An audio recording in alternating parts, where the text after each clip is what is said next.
Welcome to media junction. So இந்த வீடியோவில் நம்ம பார்க்க போகிற சாஃப்ட்வேர் வந்து பார்த்திங்கன்னா மல்டி ஸ்டோர் மல்டி யூசர். எத்தனை டேப்பில் வேணால் யூஸ் பண்ணலாம், எத்தனை ஆண்ட்ராய்டு ஃபோனில் வேணால் யூஸ் பண்ணலாம். ஸோ வெப்சைட் பேஸ்டு தான் இது ரன் ஆக போகுது. ஓகே, இப்போ நான் ஃபுல் ஸ்க்ரீனுக்காக F11 ப்ரெஸ் பண்ணிங்கன்னா இது உங்களுக்கு முழு அப்ளிகேஷனாக உங்கள் ஃபுல் ஸ்க்ரீனில் உங்களுக்கு கவர் ஆகிடும். ஓகே, இப்போ நான் வந்து பார்த்திங்கன்னா லாகின் பண்ணிக்கிறேன். ரொம்ப ஈஸியாக, யாருமே மெமரி வைக்கணும்னு அவசியமே இல்லை, அவ்வளோ ஈஸியான ஒரு அப்ளிகேஷன் இது. இதனுடைய லேட்டஸ்ட்டு டெக்னாலஜி, அதாவது PHP வெர்ஷன் 8.1 வரையும் சப்போர்ட் பண்ணுது. ஓகேங்களா, அதனால் இது வந்து ஃப்யூச்சர் 5 இயர்ஸுக்கு நம்ம அப்டேட் பண்ணணும்னு கூட அவசியம் இல்லை. லேட்டஸ்ட் டெக்னாலஜி எல்லாமே இதில் இன்பில்டாக இருக்குது. ஓகே, இப்போ நம்ம இந்த வீடியோவில் என்ன பண்ண போகிறோம்னா ஸ்டெப் பை ஸ்டெப்பாக ஒவ்வொரு விஷயமாகவும் நம்ம இந்த வீடியோவில் நம்ம பார்க்க போகிறோம்.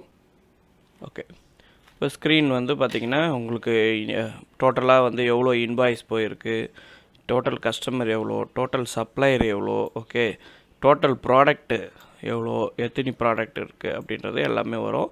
இங்கே ஸ்டோர்ஸ்னு கிளிக் பண்ணிங்கன்னா நம்ம மல்டிபிள் ஸ்டோர் லாகின் பண்ணக்கூடிய விண்டோ வரும். இது எல்லாமே உங்களுக்கு டிரான்ஸ்பரண்ட்டாக இருக்கும். இங்கே நம்ம பாயிண்ட் ஆஃப் சேல்ஸ் இருக்குது, கேஷ் புக் இருக்குது, இன்வாய்ஸ் இருக்குது. இங்கே வந்து பார்த்திங்கன்னா இந்த தீம்ஸ் நம்ம கலர் மாற்றுறது. இப்போ எனக்கு வந்து இந்த க்ரீன் கலர் பிடிக்கல, எனக்கு வந்து ஒரு ரெட் கலர் வச்சுக்கிறேன். உங்களுக்கு என்ன கலர் வேணுமோ அந்த கலரை வந்து நம்ம செட் பண்ணிக்க முடியும். அதுக்கான ஆப்ஷன்ஸ் இங்கே கொடுக்கப்பட்டிருக்கு. நான் ரெட் கலர் கொடுத்துட்டேன். இது வந்து பிஓஎஸ் பேனல் லெஃப்ட்டு ரைட்டு அப்படின்ற மாதிரி அட்ஜஸ்ட்மெண்ட் ஆகும். ஓகே, நான் ஜஸ்ட் ஒரு அப்டேட் கொடுத்துட்றேன். அப்டேட் கொடுத்த உடனே பாருங்கள் சக்ஸஸ்ஃபுல் க்ரியேட்டட் அப்படின்னு சொல்லிட்டு வரும். இப்போ பார்த்தீங்கன்னா நம்ம இப்போ ரெட் கலரில் உங்களுக்கு இன்டர்ஃபேஸஸ் சேஞ்சஸ் ஆகிடுச்சு. ஸோ இது மாதிரி சின்ன சின்ன விஷயங்கள். அடுத்தது வந்து பார்த்திங்கன்னா செட்டிங்ஸு. இங்கே வந்து பார்த்திங்கன்னா ஸ்டாக் அலாட் பண்ணுறது. உங்களுக்கு ஸ்டாக் குறைஞ்சிச்சின்னா இங்கே வந்து பார்த்திங்கன்னா உங்களுக்கு காமிக்கும். இந்த இடத்துல வந்து ஹெல்ப்பு, இது வந்து ஃபுல் ஸ்க்ரீனு இது பண்ணுறது. இது வந்து ரிப்போர்ட்ஸ். ஸோ அன்றைக்கி தேவையான எல்லா ரிப்போர்ட்ஸும் நம்ம வந்து எடுத்துக்க முடியும். இங்கே வந்து லாக் பண்ணிக்கிறோம். அடுத்தது வந்து லாக் அவுட்டு. ஓகேவா, ரைட். இது வந்து இப்போ டேஷ்போர்ட், பாயிண்ட் ஆஃப் சேல்ஸ் எல்லாமே இருக்குது. இப்போ நம்ம ஃபஸ்ட்டு வந்து என்ன பண்ண போகிறோம்னா லாங்குவேஜ், இது கரன்சி எப்படி மாற்றுறது அப்படின்னு பார்க்க போகிறோம். நல்லா கவனிங்க. கீழே வந்துட்டேன். இங்கே வந்து பார்த்திங்கன்னா சிஸ்டம்னு இருக்கும். இங்கே கிளிக் பண்ணிக்கிட்டு கரன்சின்றதை சூஸ் பண்ணிக்கிறேன்.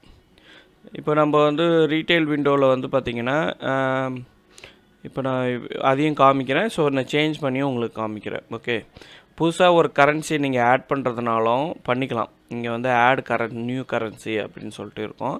அப்படி போட்டு கூட நீங்கள் வந்து க்ரியேட் பண்ணிக்க முடியும். அப்படி இல்லைன்னா ஏற்கனவே இருக்கிற கரன்சி சிம்பிள்ஸ் வந்து பார்த்திங்கன்னா ஆக்டிவ் டீஆக்டிவேட் பண்ணிக்க முடியும். ஸோ இப்போ பார்த்திங்கன்னா நம்மளது வந்து பாகிஸ்தான் இருக்குது. இப்போ நான் மலேசியாவுக்கு மாற்றி காமிக்கிறேன். இப்போ இது வந்து ஆக்டிவில் இருக்கிறது வந்து பார்த்திங்கன்னா இப்போ இந்தியன் ருப்பீஸ் வந்து ஆக்டிவில் இருக்குது. ஓகே, அது நான் ருப்பீஸ் சிம்பிள் நான் போட்டிருக்கேன். இங்கே வந்து டெசிமல் பிளேசஸ். இங்கே வந்து பார்த்திங்கன்னா டெசிமல் வந்து நீங்கள் 2, 3 கூட வச்சுக்கலாம். ஓகே, இங்கே ஆக்டிவில் இருக்குது. மீதி எல்லாம் பார்த்திங்கன்னா இன்ஆக்டிவில் இருக்குது. இது ஒன்று தான் ஆக்டிவில் இருக்குது. இப்போ நான் பாயிண்ட் ஆஃப் சேல் விண்டோ உங்களுக்கு ஓப்பன் பண்ணி காமிக்கிறேன். பாயிண்ட் ஆஃப் சேல் விண்டோவில் இப்போ நம்ம இருக்கக்கூடிய சிம்பிள்ஸ் தான் இப்போ நம்ம மாற்ற போகிறோம். இப்போ இது வந்து point of sale window. So left சைட்லேருந்து, அதாவது இப்போ ஒவ்வொரு கண்ட்ரிக்கும் ஒவ்வொரு மாதிரி இருக்கும் இல்லையா. ஸோ இது left to right, right to left அந்த மாதிரி. இப்போ இது வந்து லெஃப்ட் சைடில் இருக்குது. இந்த தீம்ஸ் வந்து லெஃப்ட் சைடு இருக்குது. கீழே பார்த்தீங்கன்னா இந்தியன் ருப்பீஸ் இருக்குது. ஓகே, இந்தியன் ருப்பீஸ் இருக்குது. இப்போ நான் இதை தான் மாற்ற போகிறோம். ஓகே, பேக் வந்துடுறேன். பேக் வர்றதுக்கு நீங்கள் கம்பெனியோடைய மீடியா ஜங்ஷன் இருக்கிறத கிளிக் பண்ணிங்கனாலே அது டேஷ்போர்ட்லேருந்து ரிலீஸ் ஆகி பேக்கில் வந்துடும் உங்களுக்கு. ஓகே, இங்கே பார்த்தீங்கன்னா மலேசியன் ரிங்கிட்னு இருக்குது. இந்த இடத்துல இதை ஆக்டிவ் மட்டும் கொடுக்குறேன், வேறு எதுவுமே பண்ணல. இங்கே பாருங்கள், ஆக்டிவ்னு கொடுக்குறேன். ஆக்டிவ்னு கொடுத்தோடனே active successful currency activated, close கொடுத்துட்றீங்க. க்ளோஸ் கொடுத்துட்டு ஜஸ்ட்டு நம்ம ரெஃப்ரெஷ் ஆச்சுனாலே ஆட்டோமேட்டிக்காக என்ன ஆகிடும்னா உங்களுக்கு லாங்குவேஜ் வந்து மாறிக்கும். இப்போ நான் பாயிண்ட் ஆஃப் சேல் விண்டோ உங்களுக்கு ஓப்பன் பண்ணி காமிக்கிறேன் பாருங்கள். இப்போ வந்து என்னென்னா இது ப்ராசஸ் ஆகிட்டு உங்களுக்கு விசிபிள் ஆகும். ஓகே, இப்போ நான் பாயிண்ட் ஆஃப் சேல் விண்டோவை கிளிக் பண்ணிக்கிறேன். ஓகே, இப்போ பாருங்கள் கீழே பார்த்திங்கன்னா லாங்குவேஜ் மாறிடுச்சு. ஸோ இந்தமாதிரி தான் நம்ம கிளிக் பண்ணோன்னே ஐட்டம் வந்து நம்ம 1 by 1 நம்ம வந்து கிளிக் பண்ணிக்கலாம். பல்காக ஆட் பண்ணுறதா இருந்தால் ரைட் கிளிக் பண்ணி குவான்டிட்டியில் இப்போ 5 குவான்டிட்டி அப்படி சொல்லிட்டு நீங்கள் ஆட் பண்ணிக்கலாம். ஓகே, இங்கேயே வந்து பார்த்திங்கன்னா என்ன அவைலபிள் ஸ்டாக், இப்போ இந்த உதாரணத்துக்கு மேங்கோ 16 இருக்குது, கோழி வந்து 73 இருக்குது, ஆப்பிள் 23 இருக்குது, டொமேட்டோ இது வந்து அவைலபிள் ஃபார் ஸ்டாக்கு. ஓகே, என்ன ஸ்டாக் இருக்குன்றதை உங்களுக்கு விசிபிள் பண்ணுது. வெங்காயம் 23 இதெல்லாமே வந்து பார்த்திங்கன்னா இது அவைலபிள் ஸ்டாக்கு. இந்த இடத்துல பார்த்திங்கன்னா கேட்டகரிஸ், இப்போ நான்வெஜ் மட்டும் காமிக்கணும் அப்படின்னா நான்வெஜ் மட்டும் காமிக்கும்.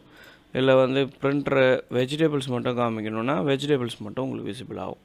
ஓகே, இது எல்லாமே வந்து சர்ச் பண்ணுறதும் பார்த்தீங்கன்னா இப்போ நான் பாருங்கள், நான் மேங்கோவில் எம்மில் ஆரம்பிக்கிறது ஒன்று அடித்தோட டக்குன்னு மேங்கோ ஆட் ஆகிடுச்சு பாருங்கள். இந்த சைடு இருங்க, நான் ரிமூவ் பண்ணிகிட்டே காமிக்கிறேன். இப்போ இதை ரிமூவ் பண்ணிட்டேன். ஓகே, இப்போ நான் மேங்கோன்னு அடித்தோம் எம்மு தான் அடிக்கிறேன், உடனே ஐட்டம் ஆட் ஆகிடும். அப்போ உடனே நம்ம என்ன பண்ணுறோம், இப்போ டீன்னு அடிக்கிறோம் பாருங்கள். டீன்னு அடிக்கும் போது அந்த டீ ரிலேட்டடாக இருக்கக்கூடிய அது உடனே ஆட் ஆகிடும். இதே வந்து ஒரே நேமில் டபுள் இது ஆட் பண்ணி வச்சுருந்தோன்னா, இப்போ உதாரணத்துக்கு வந்து பார்த்திங்கன்னா டீலே டிக்கெட்டும் இருக்குது இதுவும் இருக்குது இல்லையா. இப்போ நான் என்ன பண்ணுறேன்னா டீன்னு கொடுத்தோடனே 2 இது காமிக்குது.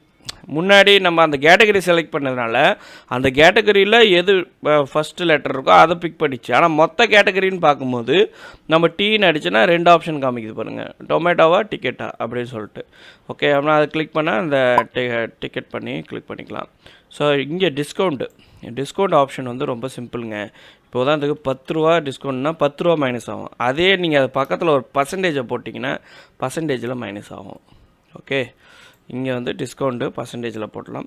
டேக்ஸ் ஆல்ரெடி நம்ம இன்க்ளூடிங் டேக்ஸ் போட்டிருக்கோம். ஏதாவது அடிஷ்னல் டேக்ஸ் இருந்துச்சுன்னா நம்ம இங்கே கீழே காமிச்சிக்கலாம்.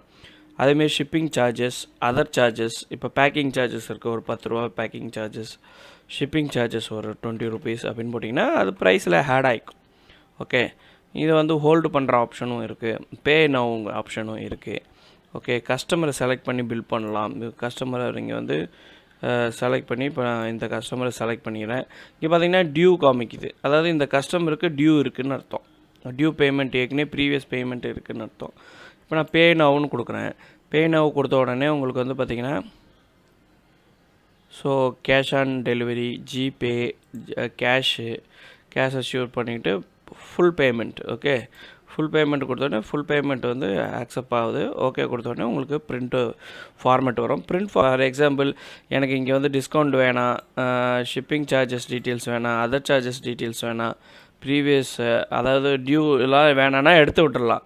இப்போ அது மாதிரி கஸ்டமைசேஷன் பண்ண முடியும். என்டையர் பில்லே கஸ்டமைசேஷன் பண்ணுறது ரொம்ப காம்ப்ளிகேட்டடாக இருக்கும். பட் இது வந்து சூப்பரான bill format. So item add பண்ணுறோம், குவான்டிட்டி, ரேட்டு, அதனுடைய ப்ரைஸஸ் வந்துடுச்சு. ஓகே, சப்டோட்டல் வந்துடுச்சு, அப்புறம் டிஸ்கவுண்ட் வந்துடுச்சு, எல்லாமே சேர்த்து தான் உங்களுக்கு இந்த டோட்டல் வந்திருக்கு. பிரிண்ட்டு கொடுத்தீங்கன்னா உங்கள் லோக்கல் பிரிண்ட்டுக்கு ஏற்ற மாதிரி அதை செட் பண்ணிக்கலாம். இது பாப்பப் இல்லாமல் டைரக்ட் பிரிண்ட் பண்ணுறதும் நம்ம வந்து செட் பண்ணிக்க முடியும். Okay, right. இப்போ வந்து இப்போ ஃபஸ்ட்டு நம்ம பார்த்துருக்குது இது ஓரலாக உங்களுக்கு காமிச்சிருக்கேன். ஓகேவா, இது நம்ம இன்னும் டெப்த்தானா இதனுடைய பேக் அண்ட் செட்டிங்ஸ் எல்லாமே 1 by 1 பார்க்கலாம்.